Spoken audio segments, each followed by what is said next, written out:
Hello दोस्तों, एक बार फिर से आप सभी का अपने चैनल स्मार्ट लर्निंग पॉइंट में स्वागत है दोस्तों। तो जैसा कि आप लोग यहाँ देख रहे हैं कि हमारा ये जो इंटर क्लास का हिंदी समान हिंदी है, राष्ट्र का स्वरूप, ये फर्स्ट चैप्टर ही आपका है राष्ट्र का स्वरूप। इसे लिखा है डॉक्टर वासुदेव शरण अग्रवाल ने। आज से आप लोग का हिंदी भी स्टार्ट हो रहा है। पार्ट वाइज सारे गद्य हो या पद्य हो, सारे लेसन का आपको चैप्टर प्रोवाइड कराया जाएगा, साथ में व्याकरण भी करवाए जाएंगे और संधि वंधि जो भी है इंपॉर्टेंट क्वेश्चन वो भी करवाए जाएंगे। तो सबसे पहले यहाँ यही जरूरी है कि हम चैप्टर पढ़ें, फिर उसका हम प्रश्नों के उत्तर देने का प्रयास करें। यही सब हमको गद्यांश में पढ़ने वाले हैं। तो ये जो हमारा ये पैराग्राफ है, ये हमारा गद्यांश का है। तो देखिए, जो ये हमारा गद्यांश का है राष्ट्र का स्वरूप, फर्स्ट चैप्टर यहाँ देख सकते हैं राष्ट्र का स्वरूप, और इसके जो लेखक हैं डॉक्टर वासुदेव शरण अग्रवाल जी हैं। अब देखिए यहाँ हमारा जो फर्स्ट पैराग्राफ यहाँ का है, यहाँ देख सकते हैं ये का है। यहाँ आप ये यहाँ सन भी डाला है, देख सकते हैं कि 2019 में पूछा जा चुका है ये वाला पैराग्राफ। तो यहाँ अगर जो स्टूडेंट हमारे चैनल पर नए हैं, जल्दी से सब्सक्राइब करें, साथ में बेल आइकन को प्रेस करें, जिससे आप सभी को सारे न्यू वीडियो के नोटिफिकेशन सबसे पहले मिलते रहें। देखिए, हम physics, chemistry, bio, Hindi, English सारे इस हमारे चैनल पे आपको वीडियो मिल जाएंगे, प्लेलिस्ट में जाकर चेक करें। चलिए बिना टाइम को वेस्ट किए हुए अब ये वीडियो स्टार्ट करते हैं। यहाँ में हिंदी देखने वाले हैं, हिंदी का गद्यांश। देखिए, हिंदी का जब गद्यांश हमारा पूरा कंप्लीट हो जाएगा चैप्टर वाइज, फिर उसके बाद में आपको पद्यांश काव्य का शुरू किया जाएगा। पद्यांश में बहुत वो होता है, टफ होता है, उससे बच्चे मतलब उसका अर्थ नहीं निकाल पाते, उसमें अर्थ निकालना रहता है। बट अगर ये पैराग्राफ अगर आप पढ़ते हैं और पढ़ने के बाद में क्वेश्चन को देखते हैं, तो इसी पैराग्राफ का ही क्वेश्चन किया रहता है। इसी पैराग्राफ में वो क्वेश्चन छुपा रहेगा, उसका आंसर दोस्तों। तो इसे ध्यान से पढ़ें और फिर उसके बाद में क्वेश्चन को रीड करें। अब देखिए, यहाँ है गद्यांश पर आधारित निम्नलिखित प्रश्न के उत्तर दीजिए। अब पहले गद्यांश को अब यहाँ पढ़ना। देखिए, भूमि का निर्माण देवों ने किया, वह अनंत काल से है, उसके भौतिक रूप, सौंदर्य और समृद्धि के प्रति सचेत रहना हमारा आवश्यक कर्तव्य है। भूमि के पार्थिव शरीर के प्रति हम जितने अधिक जागृत होंगे, उतना ही हमारी राष्ट्रीयता बलवती हो सकेगी। यह पृथ्वी सच्चे अर्थों में समस्त राष्ट्रीय विचारधाराओं की जननी है। इतना आपको पढ़ना है। फिर नेक्स्ट यहाँ से पढ़ना है, जो राष्ट्रीयता पृथ्वी के साथ नहीं जुड़ा वह निर्मूल होती है। क्या होती है? निर्मूल होती है। राष्ट्रीयता की जड़ें पृथ्वी में जितनी गहरी होंगी, उतनी ही राष्ट्रीय भावों अंकुर पल्लवित होंगे। मतलब जो भाव जो जितना अपने राष्ट्र के प्रति, अपने राष्ट्र की भूमि के प्रति जुड़ा है, उसका लगाव है, उसका जो अंकुर पल्लवित होगा वो बहुत ही निराला होगा। देखिए, यहाँ फिर कह रहा है, इसलिए पृथ्वी के भौतिक स्वरूप की उद्योपांत जानकारी प्राप्त करना, उसकी सुंदरता, उपयोगिता और महिमा को पहचानना आवश्यक धर्म है। तो फ्रेंड्स, यहाँ देख सकते हैं स्टूडेंट, जो हमारा ये पैराग्राफ है हमने पढ़ा, और इसके बाद में नीचे देखिए इसी से रिलेटिव क्वेश्चन दिए गए हैं। अब देखिए क्वेश्चन में आखिर क्या कह रहा है, क्वेश्चन को हम पढ़ते हैं। तो यहाँ ध्यान से आप लोग इस वीडियो को देखते रहें, स्किप कहीं भी ना करें। आप लोग पढ़ते, देखिए आप लोग अगर साइंस साइड के स्टूडेंट हैं तो देखिए आप लोग को हिंदी पर भी मतलब मन लगाकर पढ़ना चाहिए। नहीं कि हिंदी बहुत ईजी है, ये है वो है, हिंदी में भी आप लोग को नंबर उठाना है। तो हिंदी में भी आप लोग एकदम कम से कम 99 ला सकते हैं। तो इसके लिए आप लोग रेगुलर बने रहे हमारे चैनल के साथ, क्योंकि रेगुलर इस रिलेशन के जितने भी चैप्टर वाइज है, सारे पार्ट वाइज आपका वीडियो मिलता रहेगा आप लोग को। तो देखिए, यहाँ हम देखेंगे। अब देखिए नेक्स्ट यहाँ है आपका प्रश्न, यहाँ देख सकते हैं। सबसे पहले यहाँ जो प्रश्न है फर्स्ट वाला वो क्या है, आइए देखते हैं। देखिए, प्रश्न जो आपका है वो है उपयुक्त गद्यांश के शीर्षक एवं लेखक का नाम लिखिए। जो ऊपर ये गद्यांश आप लोगों ने पढ़ा, इसमें क्या क्या पूछ रहा है, गद्यांश के शीर्षक, मतलब ये किस शीर्ष से लिया गया है, एवं लेखक का नाम लिखिए। तो ये शीर्ष हमारा राष्ट्रीय का स्वरूप है, और इसके जो लेखक है वो डॉक्टर वासुदेव शरण अग्रवाल जी हैं। तो चलिए आइए देखते हैं इसका आंसर किस प्रकार से होगा। चलिए क्वेश्चन भी देख लेते हैं थर्ड वाला, फिर वहीं हम लोग साथ में आंसर देख लेंगे। दूसरे में आपका राष्ट्रीय भूमि के प्रति हमारा आवश्यक कर्तव्य क्या है, आवश्यक कर्तव्य क्या है। तीसरा आपका है, किस प्रकार की राष्ट्रीयता को लेखक ने निर्मूल कहा, किस प्रकार की राष्ट्रीयता को लेखक ने निर्मूल कहा। ये आपके 3 क्वेश्चन है। अब चलिए इन तीनों क्वेश्चन का हम आंसर देखने वाले हैं। तो चलिए देख लेते हैं आंसर क्या होगा। देखिए स्टूडेंट, यहाँ देखिए फर्स्ट वाला क्वेश्चन था, उसमें शीर्षक क्या है और इसके लेखक। तो हमने आपको बताया था शीर्षक हमारे रहेंगे, इसका शीर्षक जो रहेगा वो राष्ट्र का स्वरूप है तथा इसके लेखक वासुदेव शरण अग्रवाल हैं। यही आपको कॉपी में लिखनी है। अब देखिए दूसरा वाला आपका है राष्ट्रभूमि। दूसरा था राष्ट्रभूमि क्या कर्तव्य के प्रति था, ये क्वेश्चन है इसी टाइप का। तो राष्ट्रभूमि के प्रति हमारा आवश्यक कर्तव्य, उसके भौतिक स्वरूप, सौंदर्य एवं समृद्धि के प्रति सचेत होना है। ये जो क्वेश्चन है, यही क्वेश्चन का जो ये आंसर है, ये आपको पैराग्राफ में हमने अभी बताया, जब हम लोगों ने पैराग्राफ पढ़ रहे थे तो ये क्वेश्चन जो था, इसी क्वेश्चन का आंसर इसी में छुपा था। तो उसमें जाकर अभी फिर से देखें कि क्या ये क्वेश्चन वाला ये आंसर उसमें है। हाँ बिल्कुल है। अब देखिए थर्ड क्वेश्चन क्या था हमारा। थर्ड क्वेश्चन का आंसर है, लेखक ने कहा कि जो राष्ट्रीयता पृथ्वी के साथ नहीं जुड़ी वह निर्मूल होती है। उसमें था निर्मूल क्या है, तो लेखक के अनुसार निर्मूल उसे कहते हैं जो राष्ट्र पृथ्वी के साथ नहीं जुड़ी वह निर्मूल होती है। अब देखिए नेक्स्ट क्वेश्चन का आंसर यहाँ है। तो देखिए सबसे पहले नेक्स्ट क्वेश्चन को देखते हैं क्या है हमारा। यहाँ देखिए, यह पृथ्वी सच्चे अर्थों में क्या है, या पृथ्वी सच्चे अर्थों में क्या है। तो यही इसका अर्थ यहाँ देखिए आंसर है, यह पृथ्वी सच्चे अर्थों में समस्त राष्ट्रीय विचारधाराओं की जननी है। क्या है, जननी है। बिल्कुल हाँ, बिल्कुल सही। अगर देखा जाए तो हमारी जो पृथ्वी है वो सच्चे अर्थों में समस्त राष्ट्रीय विचारधाराओं की जननी है, मतलब माता है, जननी। क्योंकि हम पृथ्वी से ही तो सब कुछ देते हैं। पृथ्वी हमें खाने के लिए भोजन देती है, पृथ्वी से ही हम लोग जल लेते हैं। पृथ्वी रहेगी तभी तो ऑक्सीजन, मतलब पेड़ पौधे रहेंगे तभी तो ऑक्सीजन, यानी कि पृथ्वी एक प्रकार की हमारी लोग की क्या है, जननी है। तो यही चीज़ कहा गया है कि पृथ्वी क्या है सच्चे अर्थों में, तो पृथ्वी सच्चे अर्थों में समस्त राष्ट्रीय विचारधाराओं की जननी है। क्या है, जननी है। बिल्कुल सही। अब नेक्स्ट क्वेश्चन देखेंगे, पांचवा क्या है। यहाँ कह रहा है रेखांकित अंश की व्याख्या कीजिए। तो जो हमारा वहाँ रेखांकित अंश था, मतलब आइए दिखा देते हैं रेखांकित अंश क्या था। तो रेखांकित अंश यही था जो ये रेखांकित मतलब लाइन ये है ब्लैक कलर का, ये नीचे इतने का ही हमको अपने शब्दों में मतलब लिखना है, थोड़ा सरल भाषा से, कि इसी का अर्थ वहाँ थोड़ा सा लिखना है। इसमें देखिए रेखांकित अंश जो है वो क्या है, राष्ट्रीय की जड़ें पृथ्वी में जितनी गहरी होंगी उतनी ही राष्ट्रीय भावों का अंकुर पल्लवित होगा। इसलिए पृथ्वी के भौतिक स्वरूप को अधोपान जानकारी प्राप्त करना, उसकी सुंदरता, उपयोगिता और महिमा को पहचानना आवश्यक धर्म है। इसी को देखते हैं किस प्रकार से रेखांकित अंशों की व्याख्या करनी है। आइए देख ले। तो देखिए यहाँ है रेखांकित अंशों की व्याख्या, ये ब्लैक से आपको डालना है, फिर लिखना राष्ट्रीयता की जड़ें पृथ्वी में जितनी अधिक गहरी होंगी उतनी ही राष्ट्रीय भावों का अंकुर पुष्पित पल्लवित होगा। अर्थात राष्ट्रीयता का आधार जितना अधिक सशक्त होगा, राष्ट्रीय भावनाएं भी उतनी ही अधिक विकसित होंगी। मतलब जितने लोगों का राष्ट्र के प्रति मतलब पृथ्वी के प्रति उनका मतलब प्यार रहेगा, उतना ही क्या होगी, उतना ही अधिक विकसित होगी। क्या होगी, भावनाएं किसकी, प्रेम की और राष्ट्रीयता की पल्लवित होंगी। अतः प्रारंभ में अंत तक पृथ्वी के भौतिक स्वरूप की जानकारी रखना तथा उसके रूप, सौंदर्य, उपयोगिता एवं महिमा को पहचानना प्रत्येक मनुष्य का न केवल कर्तव्य अपितु उसका धर्म भी है। हर मनुष्य को ये जानना चाहिए कि पृथ्वी का सौंदर्य कैसा है, उसकी उपयोगिता हमारे लोगों के लिए कितनी मतलब उपयोगिता है, उसके लिए हमारे लोग के जीवन में पृथ्वी की उसकी महिमा क्या है, ये सब मतलब जानना हर मनुष्य का कर्तव्य है। तो यही कह रहा है कि इसको देखिए, पृथ्वी के भौतिक स्वरूप की जानकारी रखना तथा उसके रूप, सौंदर्य, उपयोगिता एवं महिमा को पहचाना प्रत्येक मनुष्य का न केवल कर्तव्य अपितु उसका धर्म है। आजकल ऐसा हो रहा है कि मतलब बहुत पेड़ पौधे कटने लगे हैं और मनुष्य काटने लगे हैं। मनुष्य यह नहीं समझता है कि इसकी महिमा और सुंदरता हमारे पेड़ पौधों से ही बनी है और इसी पेड़ पौधों से ही हमारा जीवन भी चलता है, परंतु यह मनुष्य समझना ही नहीं चाहता है। इसलिए इसमें कह रहे हैं कि मनुष्य न केवल उसका कर्तव्य अपितु उसका धर्म है कि उसको जानना चाहिए उसका रूप कैसा, उसका उपयोगिता क्या है, उसकी महिमा कैसी है, इसे हर मनुष्य को जानना चाहिए। उस हर मनुष्य का क्या है, उसकी धर्म है। अब देखिए नेक्स्ट क्वेश्चन यहाँ है, भूमि का निर्माण किसने किया और कब से है। तो हमने पैराग्राफ में पढ़ा था दोस्तों, ये वाला पैराग्राफ के फर्स्ट ही लाइन में होगा कि भूमि का निर्माण किसने किया और कब से।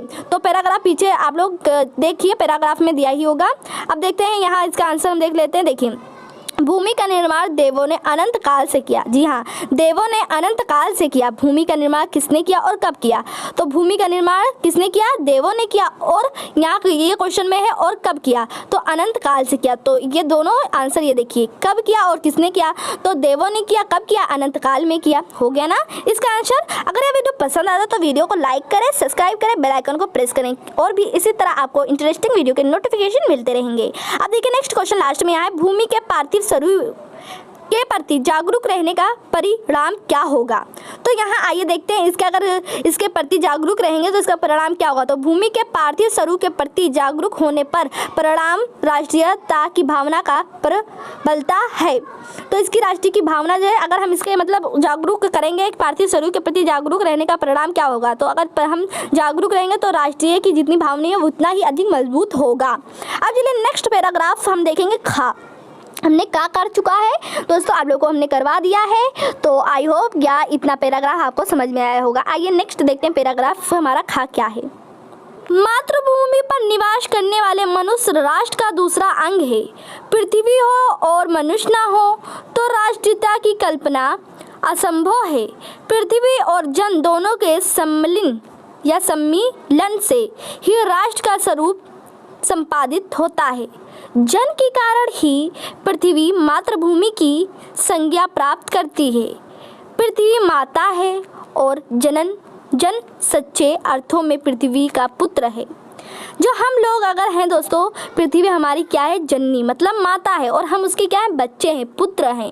तो यहाँ कह रहे हैं माता भूम्या पुत्रो अहम पृथिव्या, भूमि माता है, मैं उसका पुत्र हूँ।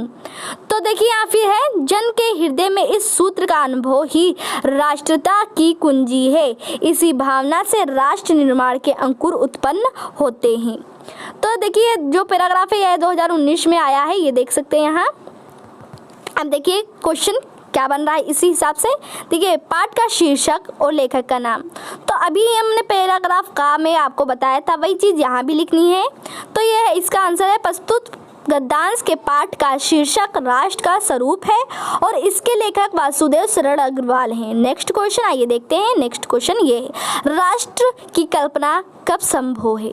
तो राष्ट्र की कल्पना कब संभव है, यहाँ इसकी आंसर इसमें दिया होगा दोस्तों, यहाँ देख सकते हैं। आइए इसका आंसर देखते हैं, इसका दूसरे का। यहाँ पृथ्वी, यदि पृथ्वी हो और मनुष्य ना हो तो राष्ट्र की कल्पना असंभव है। ये देखिए यहाँ पृथ्वी हो और मनुष्य ना हो तो राष्ट्र की कल्पना असंभव है, यहाँ दिया गया है। आइए अब देखते हैं नेक्स्ट थर्ड क्वेश्चन हमारा क्या है, पृथ्वी और जन दोनों मिलकर क्या करते हैं? तो पृथ्वी और जन दोनों मिलकर क्या करते हैं, ये क्वेश्चन का आंसर हम यहाँ देखेंगे। थर्ड, पृथ्वी और जन दोनों मिलकर राष्ट्र के स्वरूप को संपादित करते हैं।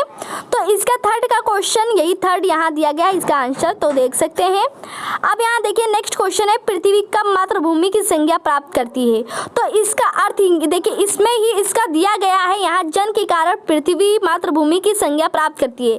आप लोग बिल्कुल घबराइए ना, क्योंकि आप अगर पैराग्राफ पढ़ते हैं उसी पैराग्राफ में ही क्वेश्चन का आंसर छुपा रहता है। अभी हमने आपको बताया कि पृथ्वी मातृभूमि की संज्ञा प्राप्त की जन के कारण। तो यहाँ देख सकते हैं, यहाँ भी वही दिया है, पृथ्वी और जन दोनों मिलकर राष्ट्र के स्वरूप को संपादित करते हैं।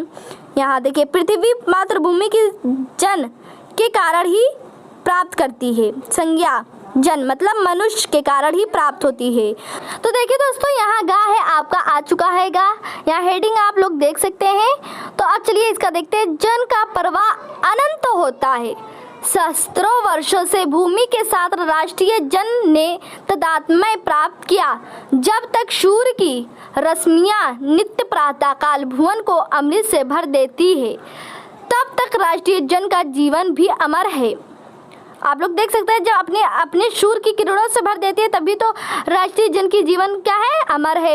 इतिहास के अनेक उतार चढ़ाव पार करने के बाद भी राष्ट्र निवासी जन नई उठती लहरों से आगे बढ़ने के लिए अजर अमर है। जन का संतवाही जीवन नदी के प्रवाह की तरह है, जिसमें क्रम और श्रम के द्वारा उत्थान के अनेक घाटों का निर्माण करना होता है। अब देखिए जो ये पैराग्राफ है ये 2019 में आया, यहाँ देख सकते हैं आप लोग। अब देखिए इसका हम क्वेश्चन देखेंगे, इस पैराग्राफ का क्या क्या क्वेश्चन बना है, किस प्रकार से बना है। देखिए फर्स्ट क्वेश्चन है जन का प्रवाह किस तरह होता है।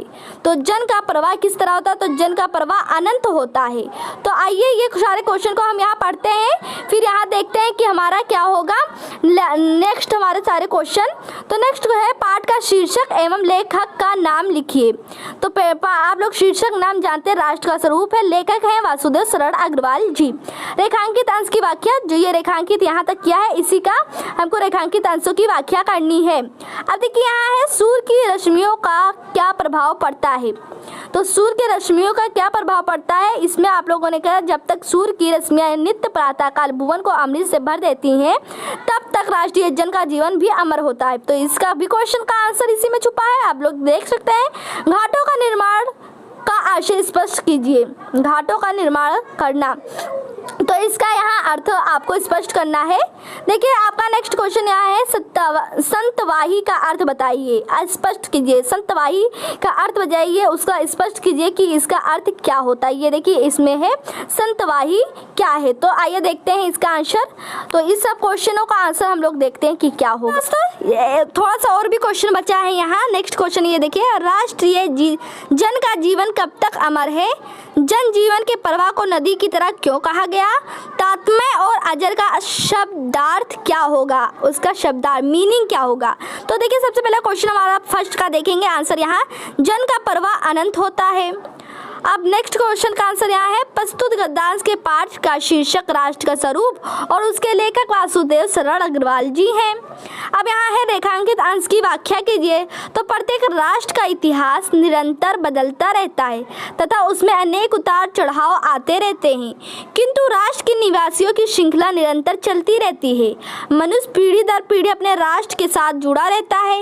इसी के कारण हजारों वर्षों से मनुष्य ने अपनी भूमि के साथ तादात्म्य स्थापित किया है, मतलब तारतम्यता बनाए रखा है तथा विभिन्न दृष्टियों से एक रूपता बनाए हुए है। जब तक राष्ट्र रहेगा और राष्ट्र की प्रगति होती रहेगी तभी तक राष्ट्रीय जन का जीवन भी रहेगा। तो इतना आप लोगों ने रेखांकित अंशों की व्याख्या का यहाँ देखा, किस प्रकार से हमने व्याख्या किया। अब नेक्स्ट क्वेश्चन का जो यहाँ है आंसर आप देख सकते हैं, सूर्य की रश्मियों के प्रभाव से राष्ट्रीय जन का जीवन भी हमारे वहाँ था कि सूर्य के रश्मियों से क्या है।